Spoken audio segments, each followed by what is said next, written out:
Hi, friends. This is Dan. I'm just announcing so that you all know and you don't freak out that next week we are going to be skipping the show. Frank and I will be out of town, and we tried, but we have not been able to find a time when we will be able to record. So there will be no show next week. You have our deepest and sincerest apologies, but we'll be back the week after that. Thanks.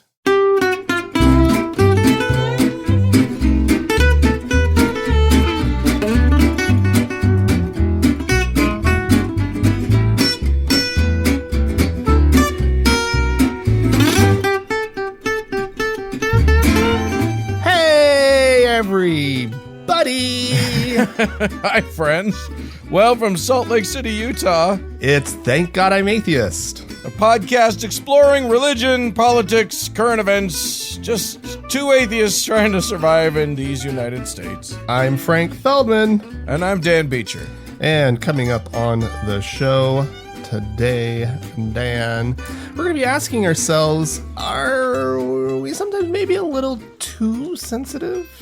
Yeah. To every mention of religion in the world, maybe? And is it crying wolf? Is it like, do we need to be more careful about our call-outs?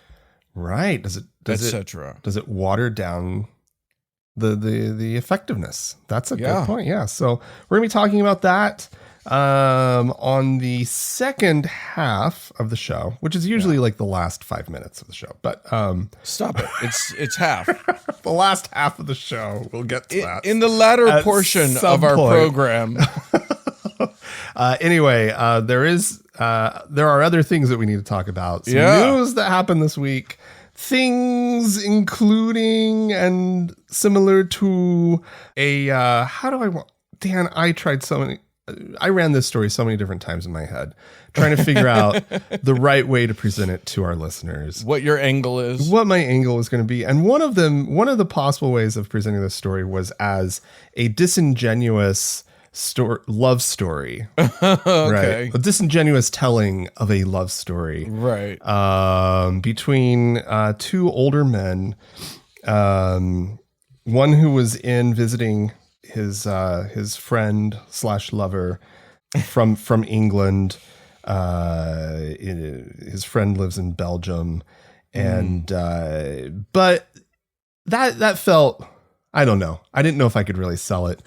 Basically, it's a story of a 69-year-old English priest who was in Belgium for the papal visit that just happened, which I was also going to talk about, but I scratched that story.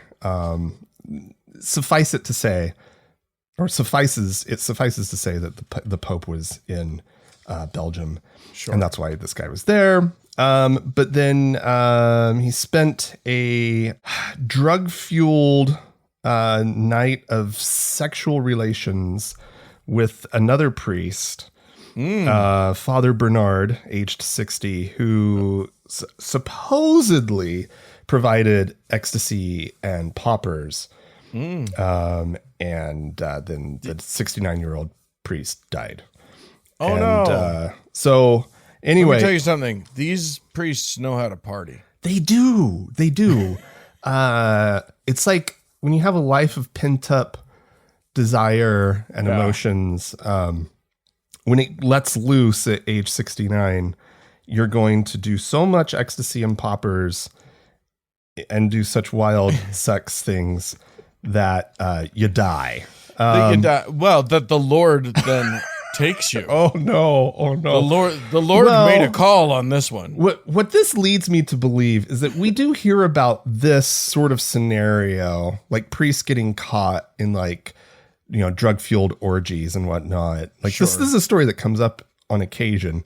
And I'm convinced that we're not hearing about all of them. Oh, no. No. Literally. I mean, like, you want to talk about tip of the iceberg. Yeah. No kidding. These are the ones that get out. But, like, if we know one thing it's about priests, it is that they can keep a fucking secret. Yeah. Oh, God, if there's something about priests, there can be an entire culture of debauchery that they can really work hard to protect. Oh, so, I know. So yeah, It's kind of crazy. If this happened, yeah, guess what is like frequent and all the time. Rampant all the time. Rampant. This was not their first time engaging in such sort of like your precious mild-mannered father Joseph that like you grew up with, that just couldn't harm a fly and just the sweetest guy.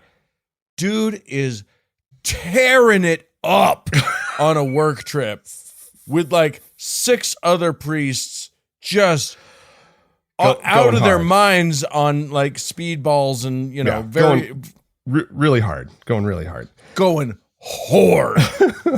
The other angle that I thought of in order to present this story was as sort of editing notes to whoever edited the story. Because and this takes a little bit of a childish mind to fully appreciate this angle. So which we can provide. So I'm just going to read a sentence here. Father Bernard, 60, the priest who allegedly entertained the unnamed British clergyman in his rectory. I'll bet it was right up the rectory. It's like, I'm just like, literally the sentence before you're talking about poppers. You can't use the word rectory without getting a giggle from this reader. Rector damn near killed her. Well, that's not the pun or word connection. I understand. Look, I'm going with. But there are more, Dan. There are more. Oh. There are so many in this article. So many mentions of things happening in the rectory that I was just like, oh my God, such as this one. This is in the community responds section of this article. Eddie Marstboom, the 84-year-old chairman of the church council, broke the news to a silent congregation.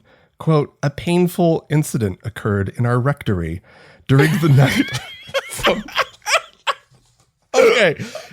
I am now firmly of the belief that this author chose these things carefully as a childish little Easter egg for people like us. Oh my God. It continues. We had a painful incident right up the rectory.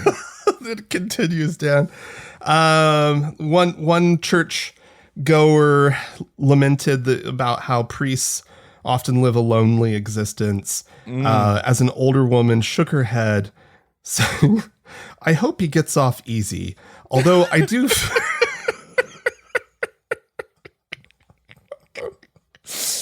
I do fear that he will never be able to start over as a pastor. She's so concerned. She hopes that his legal woes. If you're lonely, it's at least hopefully you get off easy. Oh my God! In the rectory. In the rectory. In the future, Frank, this was the angle. When you're trying to figure it out. Okay. Childish goofing aside. Well, no. We'll just transfer it to the next story. We'll still do the childish. I do want to just say that the 60-year-old Belgian priest is in legal trouble. He's being held now for trafficking narcotics resulting in death. Yeah, where did you think he was? Amsterdam? Come on, man, you're in Belgium. Cross the border before you do that shit. All right, I'm going to take us to the faraway land of Ohio. Where one school district had implemented a policy that many school districts do, especially like Utah school districts have been doing this forever, which is that release time where students can sort of scuttle off campus to go and learn about Jesus for a class period. It's very disruptive, actually, to have kids leaving the school campus and then coming back sort of in the middle of the day. But a lot of school districts are doing this. Well, this school district, which is Westerville City Schools, they've been allowing it for a while.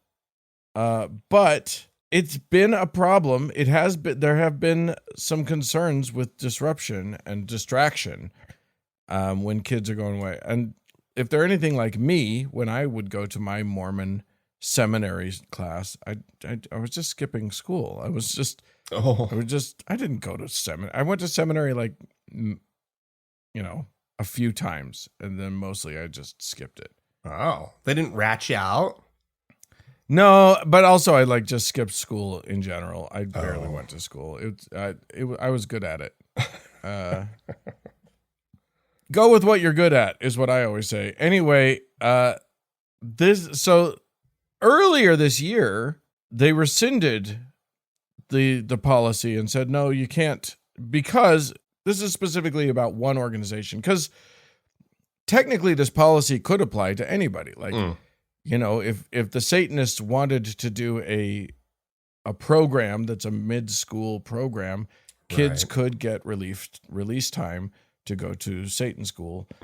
They haven't done it as yet that I know of, but that's a thing but anybody could do it. But no, not everybody has the funding to do this, because, you have to pay to get the kids to the building. If it's, if it's in a church or whatever, you gotta bus them there or do something. And there's all kinds of liability involved. And one of the things that happened was that the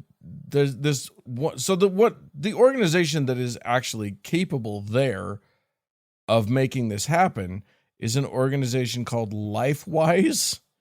Ooh. Which don't like the name. No. Don't like it. I don't like it either. And LifeWise, at one point early in the school year, had parents sign a liability waiver. That was basically like, if your kids die on our property, or, if our bus driver takes them off the road or something, we're not responsible. Are you okay with that? And the school board was concerned that the liability would then fall to the school. So they just said, no, you can't do it until you fix this. So then LifeWise did fix it and said that, that they would cover the liability. However, it has just become so much of a problem that in Ohio, in this small part of Ohio, they have decided that, no, we're not doing release time anymore. Wow. It's just too problematic. And the school board came to this on their own. There was no outside group pressuring them, being like, you guys are crossing the line. FFRF wasn't involved. This was teachers and parents going, this is disruptive. It was teachers feeling like it was disruptive that I think was the main impetus. These are reasonable people. Yeah, I don't trust it. I'm a little concerned about this small town in Ohio. What's going on there? It's confusing. I know. This doesn't sound like this country that I know so well. Right. But yeah, they pointed out in some of the school board meetings the obvious thing, which is fucking teach your kids at home and church. What are you doing? They don't have to do it in the middle of the day of the school day. There's plenty of time to teach your kids your religion. People on the winning side in a small town said this? Yeah. Dan. Yeah, I know. Shocking. This story has restored my hope in. Oh, don't do that. That's a bad idea. My faith in humanity. There's still so many places in this where country. This is happening. Yeah. Well, you're all done, it sounds like. Yeah. Yeah. Well, okay. I'm gonna take all that back about. Okay, good. Thank God. About my faith in humanity being restored. All it takes is one story out of Oklahoma to do that. If you're having too good of a day, everybody, just look up some Oklahoma news. It'll pull it back down for you. Anyway, we've been following the story of state school superintendent Ryan Walters and his quest to bring Bibles into Oklahoma public school classrooms. Yes. And last week you had a story about his budget request for like $3 or $6 million or something Well, it like started that. at 3, and then he was like, you know what? $3 million is not a sufficient Bible buying. Yeah. We need amount. more. We need double it.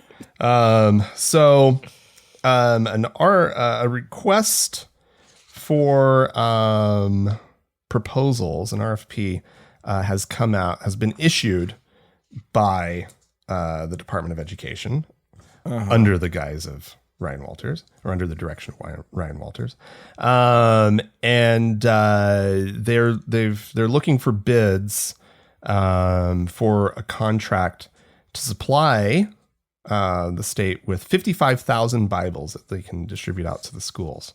The vendors must meet certain specifications as sort of outlined in the bid documents.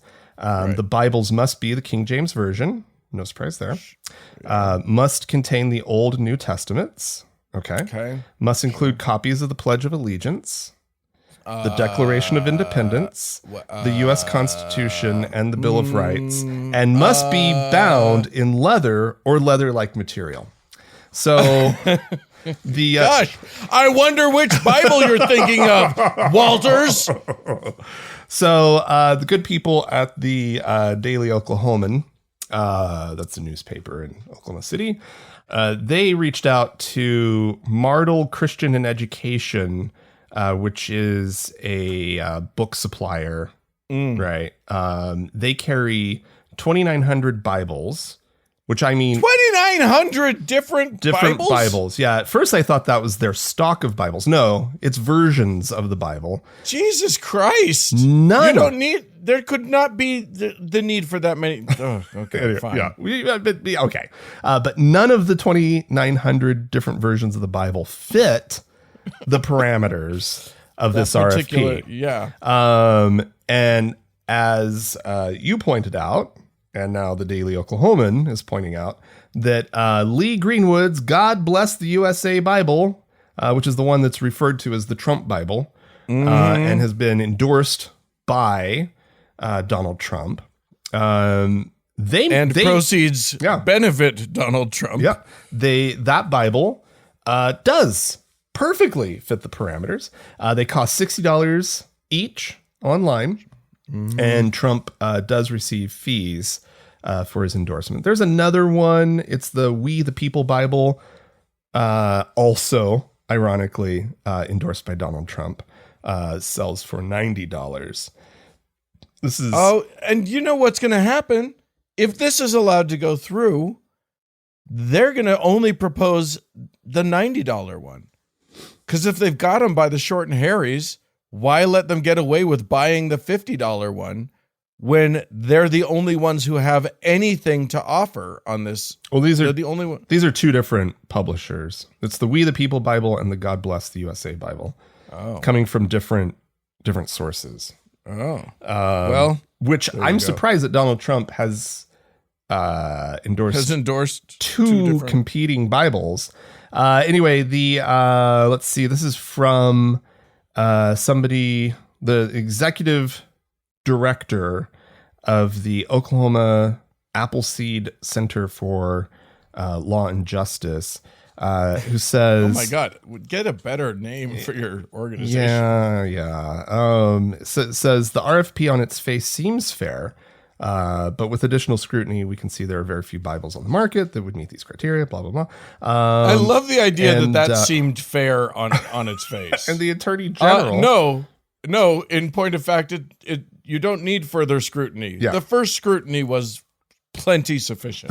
The former state attorney general has chimed in saying that the bid is anything but competitive. Right. It adds to the basic specification other requirements that have nothing to do with the text. The special binding and inclusion of government documents will exclude almost all bidders. If the bid specs exclude most bidders unnecessarily, I would consider that a violation of state law. That is corruption. Literally, like when a state does a bid proposal, it has to be competitive. Yeah, like that is that's legally necessary. Yeah, I do think that it's interesting that the legal violation is that it is obvious that that is one. They're not bringing up the government buying 60,000 Bibles. Right. Like that. Because that's a historical document, Frank. It feels like maybe somewhere in there that there should be something that's illegal, but whatever. And the article also points out that there are versions of the New King James Version that are available for $3.99 online. Yeah. So also the King James Version is like the worst version of the Bible. But it's their favorite version. It does have a lot of these and thous, which sounds awful fancy. It helps to obfuscate meaning. Yeah, exactly. All right, well, that's good for them. They're doing great. I'm going to take us now to, I don't know where, here in these United States. There was I'm taking this from Hemant Mehta, from Friendly Atheist, because it's a really interesting case. There's a case of a guy named Amir Kondo, who was in 2005. Apparently, in 2005, he did go and stab his neighbor almost to death. He was charged with murder and was found to be guilty but mentally ill, which meant that he may have had a mental illness, but it wasn't enough to like keep him from being guilty of the crime and go to prison. Mm-hmm. When that trial was appealed, the appellate court reversed the decision, ruling that it was not guilty by reason of insanity. That all fine, whatever. I don't know how all of that works, but here's what the problem is. Kondo was claimed the whole time that God or Jesus told him to kill his neighbor because his neighbor was Satan. Oh. Now, if the state says you were insane and you're not guilty because of insanity, that would mean that the state is deciding that this guy hearing the voice of God or having God tell him something and acting on it wasn't actually a legitimate like religious moment. That was fake. That was craziness. Mm-hmm. The problem being, of course, that like millions of people in the US every day believe that God has prompted them to do something and they do it. Yeah.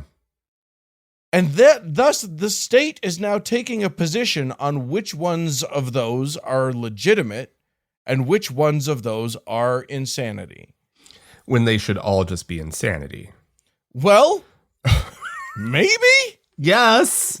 Legally, it seems like, yeah, like if you do something illegal, no, I think maybe not. Like if you do something wildly illegal and then you say, but God told me to do it, maybe that's not maybe we can't say it's insane. I don't know. Well, I think you have to pick one or the other. Yeah. Right. Like you can't have your cake and eat it too. Right. Like, right. If Jesus talking to you, and warning you about, I don't know, I should really wear a bike helmet today. Right. And then you fall off your bike. Right. Oh my God, Jesus told me. Right. Like that's not insane. Right. You post about it on Facebook. We need to, sorry, we're going to have to sweep you up and take you to the nuthatch because we have adjudicated that people who get promptings from God and then act on them are bananas. That you don't have a firm grasp on reality. Now, obviously, there is a difference between not having a firm grasp on reality and being clinically insane. Right. Yeah. Like, we all have our own ways of not having firm grasps on reality, right? I've only met reality once or twice in my life. It's definitely not grounds for insanity, but like, can we not have an honest discussion about like it's a little crazy. Yeah. It's a little, and like I don't want to talk about a certain family member who was always hearing Jesus talking, but like, and that's the thing. Like, even Christians, even believers know that this is a problem. Like, believers are like, if someone tells the story, the heartwarming, faith affirming story of I was prompted to put on my bike helmet, and then when I crashed, I was fine. mm-hmm. Everyone's on board. Everyone's just pleased as punch about that. But then if a family member starts keeps saying, well, Jesus told me this and Jesus told me that, like very specific things. Jesus told me you shouldn't go to the store tomorrow. Jesus told me I'm supposed to wear this ring forever, or they're going to start to get nervous. Yeah. They're going to be like, I don't know. I think this might be schizophrenia. This probably isn't Jesus. Like, they all know that that's a problem. That there's a line. That there's a line, and like, the line is, but like, they know there's a line. We know there's a line, but we do draw that line in a different, very, very, very different place. Yeah. Right. It's just such a big, dumb problem that we have where it's like, and no court in the world would be like, oh, well, this person committed the act because Sagittarius was in blah, blah, blah, Mercury and was retrograde and blah, blah, blah. And therefore they're not responsible for their murder. I mean, when Mercury is in retrograde, Dan, shit doesn't work right. Cart him away. Take him away. I had a coworker whenever there was like a weird day at work who was always like, Actually, I started being the one to be like, hey, is Mercury in retrograde? And he'd be like, I better check. I better check. I know it's not a full moon. I better go check. Oh, man. Don't talk to a server at a restaurant about a full moon or a bartender. Alrighty. Moving right along. Dan. Yeah. So we've talked about the fact that the Catholics, I guess it's the Catholic Church, isn't it, that owns all the that's buying up all these hospitals. Yeah. It's a thing, right? These like Catholic hospitals have always been a thing in this country. There's always been the nearby Catholic hospital, right? Maybe somewhere. I mean, even Salt Lake City back in the day, way back when. If your hospital has a saint name, it's probably that. And recently, all of our hospitals had transferred away from the Catholic hospital, and recently they came in and they bought up one of the hospital groups, and so they're back. And they've been doing this across the country. And one of the problems with Catholic hospitals, as I'm sure people know, is that Catholics don't like abortion. And these hospitals take a very a policy that's very aligned with the general Catholic attitude on babies and fetuses, right? There's a whole bunch of policies that they don't like. And so abortion's one of the big ones. So out in California, in the Eureka area, maybe in Eureka, a pregnant woman went into a Catholic hospital, Providence St. Joseph Hospital, and she went into because her water broke 15 weeks into pregnancy while carrying twins, and her pregnancy was no longer viable. And the hospital refused to perform an emergency abortion, and they wouldn't do so as long as one of the twins had detectable heartbeat, or the mother's life was at risk, sufficiently at risk. Her life was at risk. Her life was at risk. The doctor recommended that she take a helicopter to the University of California in San Francisco for emergency services. She did not want to take on that potential $40,000 cost. She asked if she could drive instead, and the doctor told her that if she drove the 270 miles to San Francisco, which is about 5 hours, that she would hemorrhage and die. Yeah. And Nice.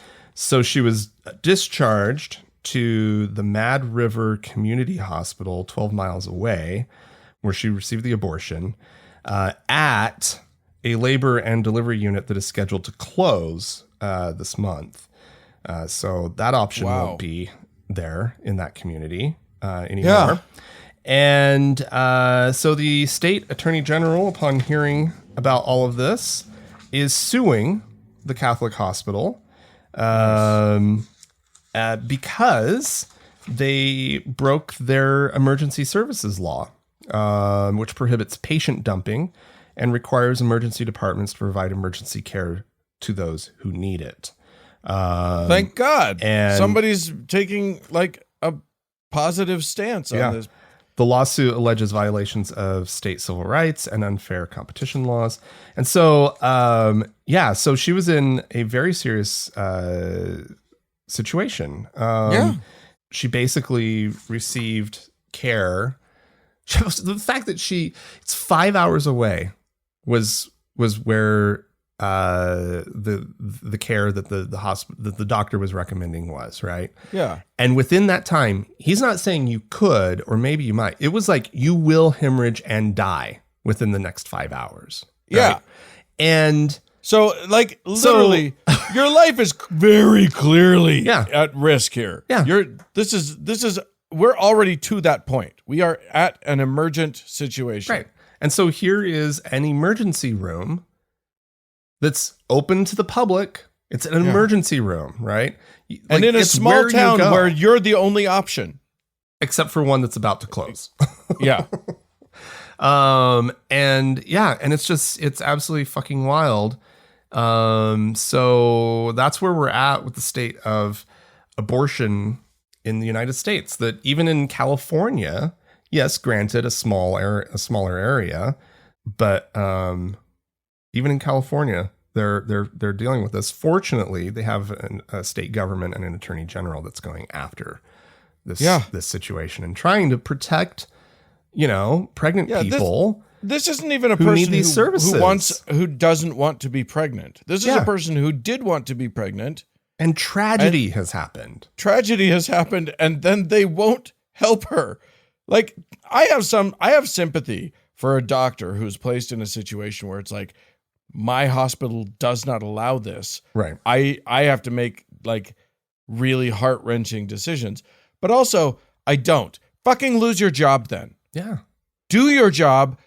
Do no harm. Save the person's life. Yeah.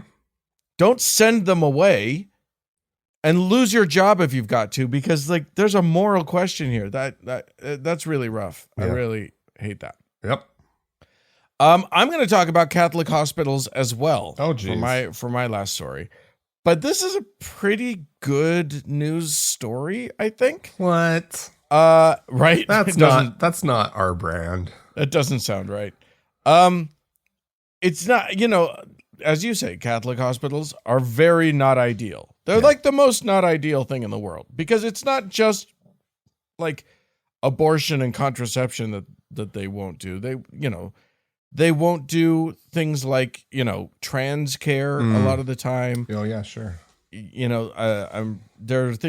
are other things where, if you are getting a C-section and you're ready to be done with children, it can be very convenient and good while they're in there to just do a tubal ligation, just have the tubes tied, bing, bang, boom, in and out. It's a safe procedure and everything's sort of taken care of in one fell swoop, rather than opening up a person for surgery multiple times unnecessarily. Right. But not at a Catholic hospital. Jesus. They'll do the C-section, but if you ask for your tubes tied, no. And it's all of these, because you need all the babies. because interfering with that would be like, flipping off God or something like that. And a lot of these places, they won't go anywhere near things like, a surrogate parent sort of thing, or in vitro or sperm donorship or whatever the hell it is. They have weird rules, and it's not necessarily obvious that they do. Not all of these hospitals have names that make it obvious that they are Catholic hospitals, and B, they will frequently hide. You can find somewhere like on their website that they won't do certain things, but it's tucked away, and it's they'll use weird obfuscating language or whatever.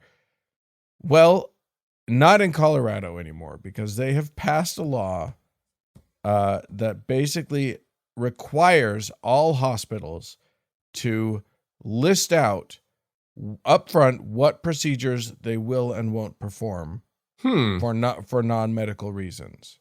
Oh, okay. So I think that that's still not nearly enough, and that Catholic hospitals should have to just do medicine, right? If you're going to fucking do medicine, right? But at least if they're not going to do all of the medicine, they should have to disclose that upfront and plainly, right? And so, thanks to the lobbying of American Atheists, the organization, now Colorado has that. You can go onto any hospital's website, and they are required to let you know which things they will and which things they won't do. That's remarkable. No, and if you have the option, friends, I highly recommend not giving Catholic hospitals your business. Yeah, that's probably a good. It should not be considered a business, right? But it kind of is. So just fucking avoid them. Yeah. If you can. If you can't, that's totally fine. And if they are the best place to get care in your area, get the good by care. all means. That's okay. Yeah. But if it comes down to, if it's sixes, just choose the secular hospital for fun. Yeah. Just for fun. All right. Well, if you have any thoughts about Catholic hospitals or anything that we've talked about today, please feel free to write into us. Podcast at thankgodimatheist.com. Or call and leave us a voicemail message. The telephone number is 424-666-8442. Stick around. There's more show coming up.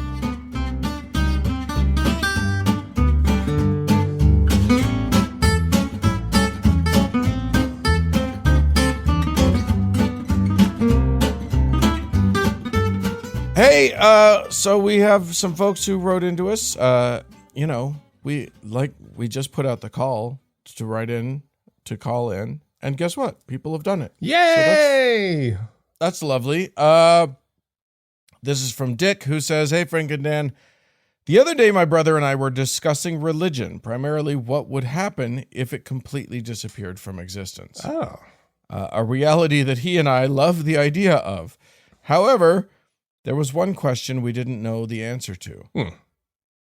Before I go to that, let's talk about my grandfather. Now, I'm not going to read the whole thing because it takes a minute, but just know that his grandfather was a Texas megachurch quasi-celebrity, and a lot of people loved him, but he was also like a very bad guy. At very least in his earlier years. Okay. Alcoholic who was abusive and both to adults and children and all sorts of stuff. All right. The question, Dick says, my brother and I couldn't answer was, outside of fear of punishment by the law, what would prevent truly immoral people like my grandfather from committing atrocities in a purely atheistic world? We believe he wouldn't have stopped if it weren't for the impending threat of eternal torture. What do you and your listeners think could fill that void? So I think that's an interesting question. I'm not sure I agree with the premise of the question, to be honest, because I think that I I'm skeptical of the idea that even this guy became better because of the fear of punishment in the afterlife, or the promise of good things in the afterlife. Yeah. I don't think psychologically, I don't think that's how it probably works. There are just too many people who, even with that belief, continue to do bad things in the world. But right? I think that one of the I think church was the reason why this guy probably gave stuff up. But I don't think that it was because of the threat of punishment or the promise of reward. I'm guessing psychologically, and this is just me spitballing. I could be so wrong on this. So this is just my spitball. But I'm guessing it's more to do with he found a place where he felt enfranchised, where he felt cared for. He found care in the church, and that was what he psychologically needed to process the trauma, the grief, the pain that was underlying the abuse. And that was what fixed it. Because that's what people need to stop being horrible people, is like help with their psyche. You know what I mean? I don't think that the sort of vague promise of afterlife reward or punishment is actually psychologically enough to do much. Right. Because as you say, plenty of people believe deeply in their church or whatever, and then go off and commit some heinous act or whatever. Yeah. You know? It doesn't seem to be like, I love that whole thing of like, you know, where people think that, oh my God, without religion, right, I would just be out murdering and whatnot. And it's like, what kind of impulses do you are you fighting on a daily basis? Because that's maybe more the issue. But also just, I don't know. I think that, and this is that weird little naive part of me where it's like, I do think that there is an impulse in most people to be good-ish, right? Because, and you're talking about sort of the social, you know, that somebody goes and finds community. There's a lot of social pressure to exist well with amongst your other human beings, to be pro-social, right? There's benefit to that, right? To pro-social behavior, and there are consequences to being antisocial, right? And that's just sort of the social nature of who we are, right? We're you know, pack animals or whatever, right? Like, and so there is just innately sort of within humanity I would say we generally fall on the side of being good-ish. We're genetically programmed to be pro-social. Yeah. And so it's like, so that's naturally sort of part of who we are. And like, if you're out doing bad things and you're seeing negative consequences and you have enough, you know, mental acuity or whatnot to like recognize that like, oh, I can change, right? If I do this instead of that, things are going to go better for me, right? Yeah. So, I don't know. Yeah, I think I tend to think that what we need to do as a society, and because we do need to replace a lot of the positive things that religion gives people before we're ever going to get rid of religion. So like there's a whole list of things that are sort of necessary for most humans to thrive. Yeah. That are provided currently. By far the best provider of it is religion at the moment, currently. And until we find good ways of providing that sense of community, of pro-social care, of, you know, all there's a whole bunch of different things. Even just like the sense of communal enlightenment, or you know, that warm fuzzy feeling that you get when you go to church and you sing with each other. Until we can find better ways of providing that don't involve any kind of superstition, we kind of need religion, which I don't like and don't approve of. So I don't know that. I don't like the sentence "we need" until we figure that out. We need religion. Well, I'm just going off of what I've seen sociologists and psychologists writing about. Yeah, even atheists who like are really not into the idea. Like, for the most part, right now it seems like. Anyway, that's a whole other thing. But Dick, we can't answer your question. Is the answer? Wow. I hope you appreciated the conversation. That took a while. Yeah. To get to that? Well, sorry. How would we know? We're just dopes doing a podcast. How would we know the answer to that? Sorry, Dick. Yeah. Where's a couple dum-dums? Sorry. I mean, I think we had some interesting points. We had a voicemail, did we not? We did, Dan. Yeah, this is a listener by the name of Blair, who is sort of asking the question of whether their response to Christians is sort of in balance with their response to other religious groups. It's an interesting story. Hi, Fran and Dank, my parasocial besties. My name is Blair.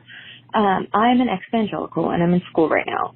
One of my professors on the very first day of class, when introducing himself, the first thing he said after his name was, "I am a Christian." Obviously, super inappropriate, fucking hated it. He's also made a mention since of not believing in evolution. Yikes. But after that initial comment, I spent the rest of the class pissed about it, and I kind of let it ruin my entire day. I do want to say, at this point, he's great. I love him. I'm over it. But thinking on it, if he had said, "I'm a Muslim," or "I'm a member of the Church of Scientology," I would have rolled my eyes, but it would not have pissed me off as much as it did. It bothers me a lot more to hear about dumb Christian shit than it does to hear about other religions. Obviously, I'm anti-religion in general because it's harmful, especially to children being raised in it, but nothing makes my blood fucking boil like Christians inserting their beliefs where they do not belong.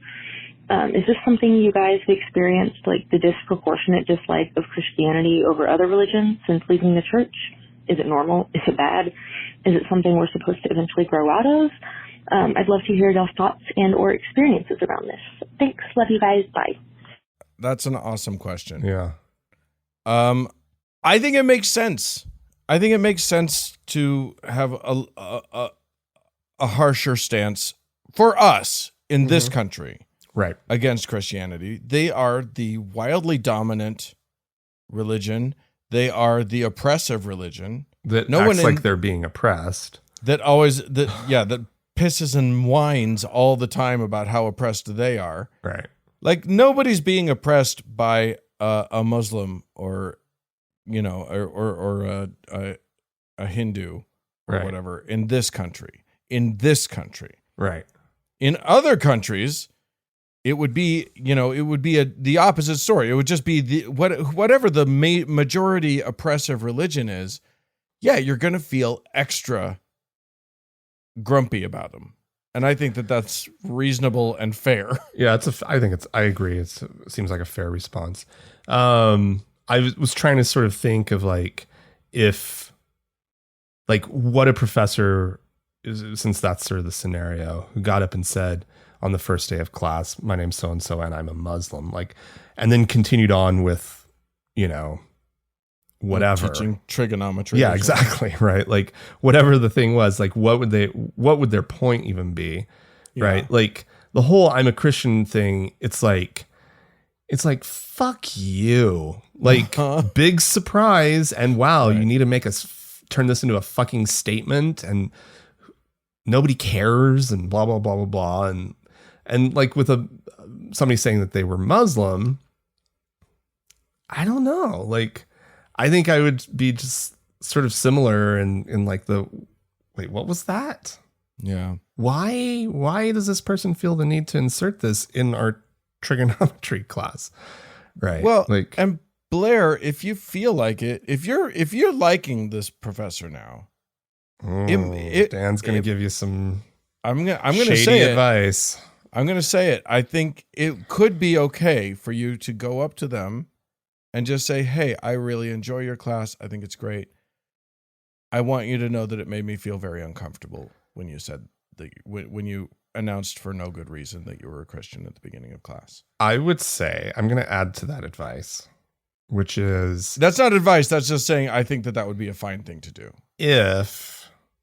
if this is the last time you ever have to take this professor's a class from this professor, I would say after you get your grade, go have the conversation. There may also be like I know that a lot of schools have teacher evaluations that students can do anonymously. Yeah, that would you be could also a good just spot for that. Chuck it in there. Especially if you went about it really, it was a really nice statement, right? It's like, hey, like, you know, I enjoyed this professor. This is not a knock against this professor. However, this is how it made me feel. Yeah. Yeah. Especially since that doesn't just go to the professor, that goes to the professor's supervisors who are then aware that this professor is doing something that might be inappropriate. Yeah. Yeah. It is inappropriate. Yeah. I don't know if it's inappropriate. Like different schools have different rules, and you know, if it's a private college, then all bets are off. I don't know. Well, but yeah. And Blair, is this like is this a Bible college? Because if it's a Bible college, Blair, get out. I'm surprised this isn't all your classes. Right. Yeah. Anyway, obviously not. Okay. And finally, we have Amber, who wrote in to say, hey, Frank and Dan, I am from Indianapolis, but grew up in a small, very conservative white suburb of the city. I was listening to the October 1st episode where Frank went into how after they changed being able to have teachers lead, about how they changed being able to have teachers lead prayer. Oh, right. I graduated in 2013. I was in choir, show choir, and all the musicals. Our choir teacher always asked if someone wanted to pray during pre-show circle. I remember one time my senior year when she asked, nobody wanted to pray, and she got mad and was like, come on, guys, somebody has to. I can't. We were all still silent, and I, a closeted atheist and closeted queer kid, said, maybe we don't need to need prayer today. She was visibly angry, but had to move on because she really wasn't allowed to lead it, and none of us would do it. It was actually nice to kind of stick it to her. Anyway, thanks for all the news. I love that story so much. Oh, I just want that to always happen. The other thing that's possible, I don't know if there are any young people listening to us, but if you're a rebellious kid the way I was, and you're in a situation like that where a teacher or a coach is like, does anybody want to pray? Jump on it. Jump in there and just and come up with whatever prayer to whatever God you want to do. And then keep doing it, and maybe conspire with your friends so that when they're like, no, you can't do it, then your friend can jump up and do the same. Dear Zeno. Right?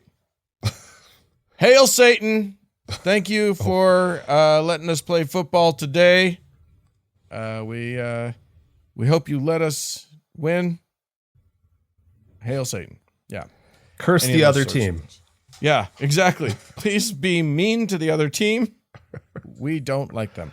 Send your demons to carry the ball through the whatevers. You're good at sport things. Yeah. For sure. I love sports. All right. Do we have anybody to thank? We do, Dan. We have a new patron on Patreon, a new teacher by the name of Christian. Ooh, fun. So thank you, Christian, Yeah. for signing up to support the show. If you'd like to join Christian and all the others who do support the show, you can go to our website, thankgodimatheist.com/donate. And then there's options like Patreon or PayPal, and whatever floats your boat. And as always, Dan, we have our top donor to thank, our Lord and Savior, Davis. More show coming up.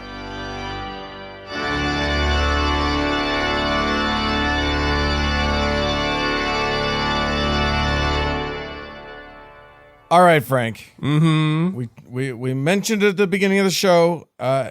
Here's the deal. So there has been a bit of a dust up over on, I guess, Twitter. I don't know, whatever it was. Apparently, the editor-in-chief of Mother Jones Magazine, which is a far left-leaning news magazine. Okay. And you know, I have read several of their articles and enjoyed them. Sure. But the editor-in-chief tweeted a thing that basically what it said was, I'll just read it. Creeping Christian nationalism alert. Oh, wow. Serious. At Alaska Air flight attendant just wished us a, quote, blessed night as we landed in SFO. Oh. To groans, she says. She says, other adjectives would have sufficed. Great, awesome, fabulous, amazing, fantastic. As my roommate said, this ain't Montgomery, sweetie. Wow. Yeah. Was there really that kind of reaction?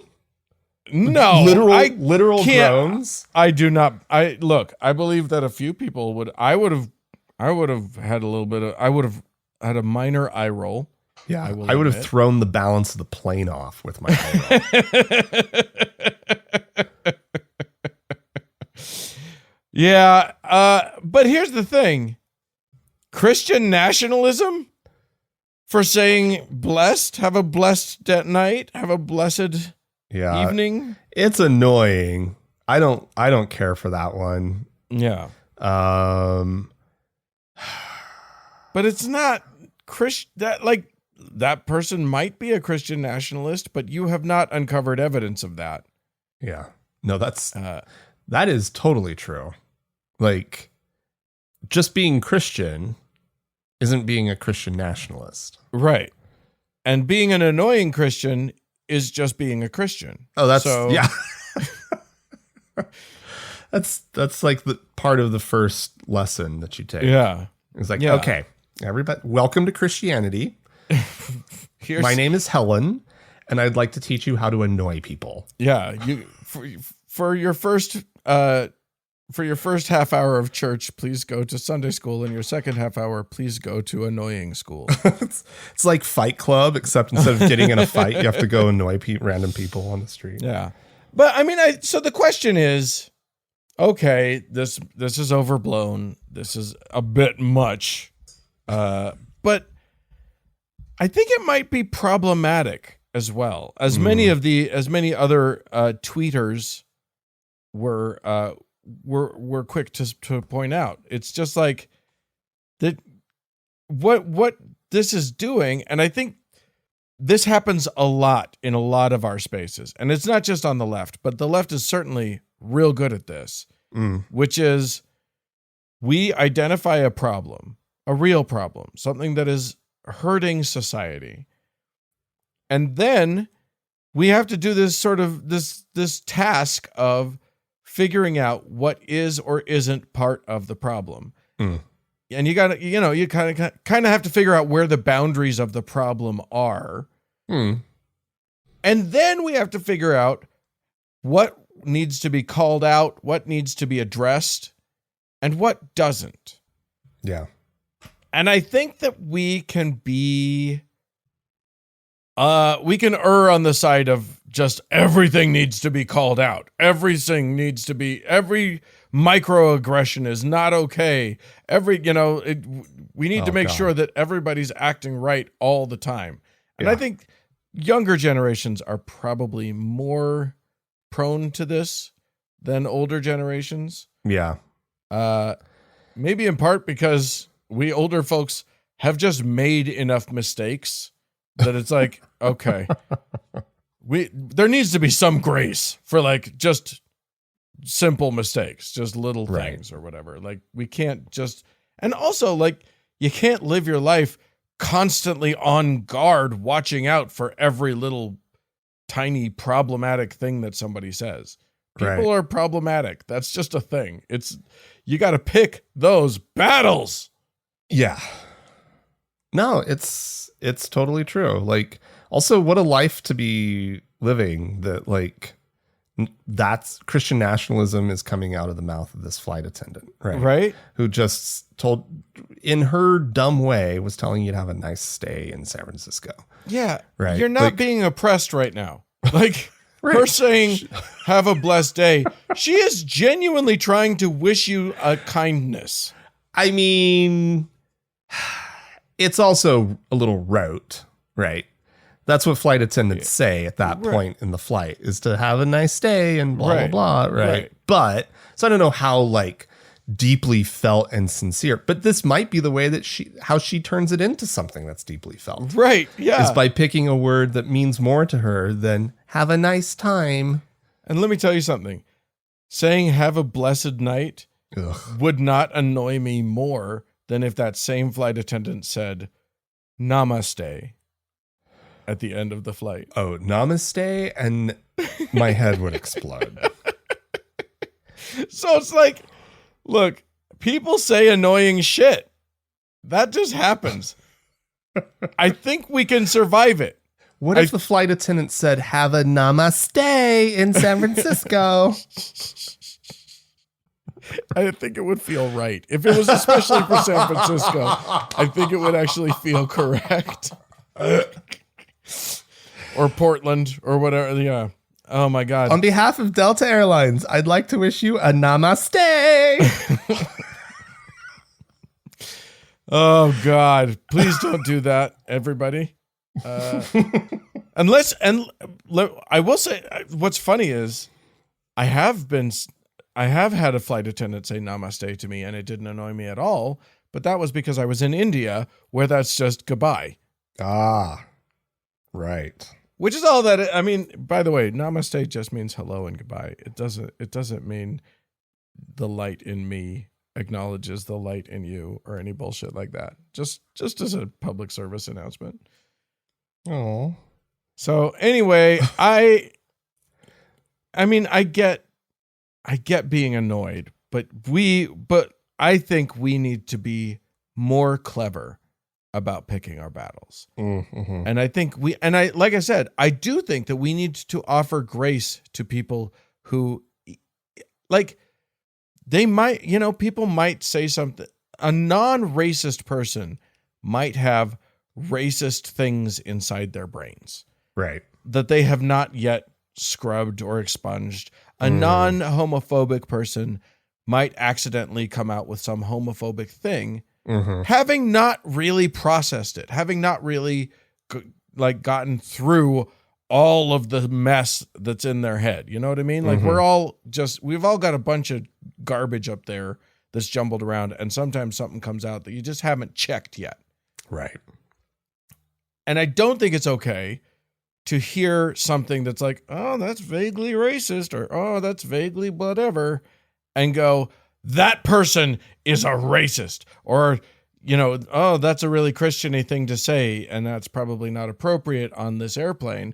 That person is a Christian nationalist. Right. And that, you know what I mean? Like, these are issues, and societally we need to address them, but like, in that moment, is that the thing that's happening? Or is it just like, can we just, okay, well, that's just Uncle Joe, and Uncle Joe's kind of hasn't figured it all out yet, but he has been trying, you know what I mean? Or, I think we just need to be careful about not calling out the things that are all the way on the edge of the borders. Right. You know what I mean? I I totally agree. I will say it is hard, right, to not be annoyed by, you know. Oh, be annoyed? Yeah. You're allowed to be annoyed. That's total. And honestly, if this tweet had just said that, you know, the Blessed Night thing was annoying. Right. I think that's a perfectly good tweet right there. Right. I was on Alaska Airline and the flight attendant said, have a blessed night. And that's annoying to me. Right. And it's even like tweet. you're that's bound to get lots of likes. Right. Yeah. But yeah, like that's fine. Yeah. It's not Christian. It's not necessarily Christian nationalism. And you're jumping to, or that flight attendant is not necessarily a Christian nationalist. You are jumping to conclusions. Yeah. Right. You are not unsafe in this moment. Right. Right. You're that perfectly fine. That woman was not like her saying have a blessed night is not the equivalent of and go Project 2025. On behalf of the entire flight crew and Project 2025, I wish you a blessed stay in San Francisco. Namaste. All of it. Now that's what I want. Now I want them to go overboard annoying me to the point where it comes back around and I've appreciated it. Let's see. I have some pretzels, some cookies, a Bible, a some, Eucharist wafer, some sun chips. Would you like some body of Christ with your ginger ale? It'd be great. Yeah. All right, friends. Listen, if I'm guessing that some of our friends out there in podcast land have some shit to say about this. Outraged. By us. By our lack of outrage. By our lack of outrage. We are not doing enough, and we need to be called out. If you want to call us out, or call yourself out, or call out somebody. Anyway, if you want to reach us, you can do so by podcast at thankgodimatheist.com. Or call and leave us a voicemail message. We'd love to hear from you. The telephone number is 424-666-8442. Hey, to support the show, don't forget to go to thankgodimatheist.com/donate. This episode was edited by Roger Gowdy, and music was provided by the Red Rock Hot Club and Gordon Johnston. Thanks to all y'all for tuning in. We sure do appreciate you. Thanks so much. Bye-bye.